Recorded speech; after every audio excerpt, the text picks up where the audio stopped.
Hey, this is Justin doing a short intro to the preview for the bonus episode. So, since we recorded this episode, we've entered what historians call the cool zone, right? And that means there's probably some more important things for y'all to do with your money than to give it to us to get bonus episodes, right? So, for the duration of the protests for George Floyd and against police brutality, you can donate to any of the charities listed below and send us the receipt via Twitter DM or email, and we'll send you the link to the bonus episodes instead of y'all having to donate to our Patreon, right? Those are mostly like bail funds and stuff like that. Now, that link will be to all the bonus episodes, and it'll work forever, right? That's a pretty good deal, if you ask me. Anyway, on to the bonus episode preview. It doesn't have a steel frame. It does not have a steel frame. No, it's solid masonry. This is the tallest masonry structure in the world. They beat the pyramids, right? Well, right. Yeah. Like, well, once again, like my counter argument to this whole slide is these are like novelties. You found one eccentric building and then like a couple of like monuments, as opposed to practical, habitable office buildings for which you need practically a steel frame. This is true, yes. All right, so I'm not owned. Next slide, please. Fuck. How big is your city hall, Alice? No, how big is your city hall? I just want to know. When was the last time Glasgow won a Super Bowl? Just when was the last time Glasgow won a Super Bowl? I just want to know. Glasgow had a football team. Glasgow had a football team called the Glasgow Diamonds, and they had a rap and they had a song. The video is up on YouTube. I highly recommend watching it. You will dissociate. Look up for me the Glasgow Diamonds song, and and the city chambers are very nice. If you like that sort of thing, they're just not tall. Anyway, yeah. This is my theory slide, right? Like, because before Justin interrupted me to talk about his wackadoodle masonry buildings, I was talking masonry is good.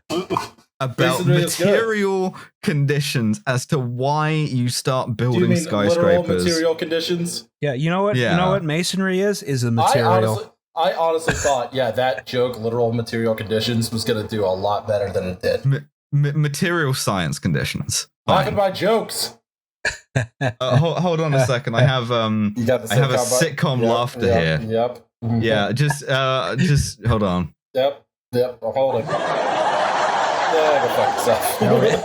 There you go. I hope that's everything you wanted. Alice. Love you, Alice. Yeah, love you too. Okay, so we have a picture of communism grandpa on the screen, and we have some very nice, very early. That's just Roz like 4 days ago.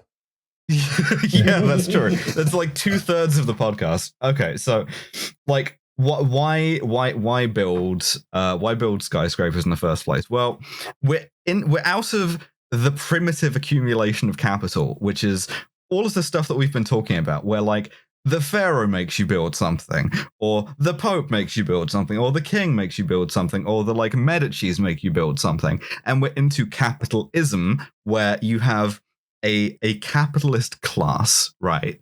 That's like controlling the means of production and is defining classes differently, which means you create this kind of like expanding like middle class of clerks and stuff who work in an office instead of hitting things with a hammer, and they have to work somewhere. What if you put them all in one building? And I'll point out at this point that the home insurance building, that first one that we saw, their starting occupancy was 96%, and it was almost all. Yeah, almost all. Like they built this thing and they sold the office space immediately.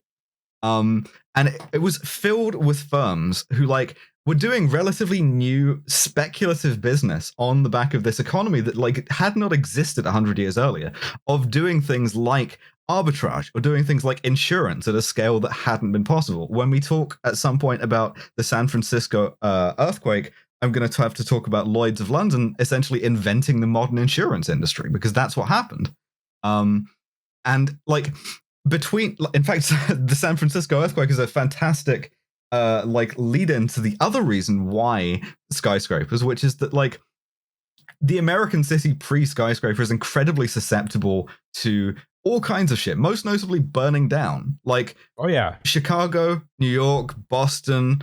Not sure if Philly or not, but like, no, we built in brick because we're not morons. Yeah, okay. But like almost every big American city on the East Coast and the Midwest burnt to the ground at some point in the 1870s. And after your city burns to the ground, you rebuild it, but you like, because you're living in the 1870s, you have your stovepipe hat on, you start getting utopian notions about like steamships and shit. And so you're just like, no, let's like raise, all of this has been raised for us, which means it's a blank canvas, which means we can do rational, orderly grid street networks. We don't build in wood anymore. That's illegal because it'll burn down. We're going to build this like holistic city. But at the same time, you also have incredibly small parcels of land because, like, geography, like Manhattan's not a big place. Or you have confused ownership rights because everybody's been screwing everybody on, like, rents and tenancies for the last 100 years. So you end up with these tiny, tiny lots. So you would just buy as many of them in secret as you could. And then you just build this steel-framed box on it, and you use it to house this new class of white-collar workers. And you'll notice, like, you can see a difference between the left skyscraper and the right skyscraper in that they start being boxes, and then they become boxes on boxes, and then you start adding ornaments. And it starts becoming a symbol of status because you can say, this is the Standard Oil business. This is the Standard Oil building. Or this is the Vanderbilt building, or whatever. You can put your name on it. The Vanderbilt, yeah, and you're back to dick waving again. Hang on, I am going to go to the bathroom and get a beer. Yeah, sure. Yeah, I'm actually the podcast. Oh, damn. That's fine. Rose and I can just talk Marxism. I was about to say, this is wonderful. There's this incredible era of Chicago, actually just before the fire, when I think it was just before the fire. It may have been just after, when rather than deciding we're going to tear down all these wooden buildings and then rebuild at a higher density, folks realized, what if we just uprooted the old wooden buildings and moved them somewhere else? What if we did the Simpsons thing of moving Springfield 5 miles down the road? What if we push it somewhere else? And then...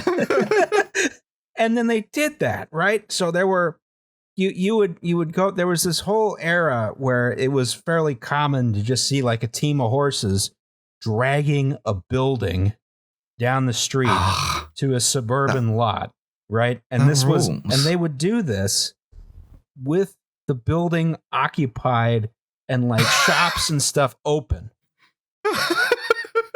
And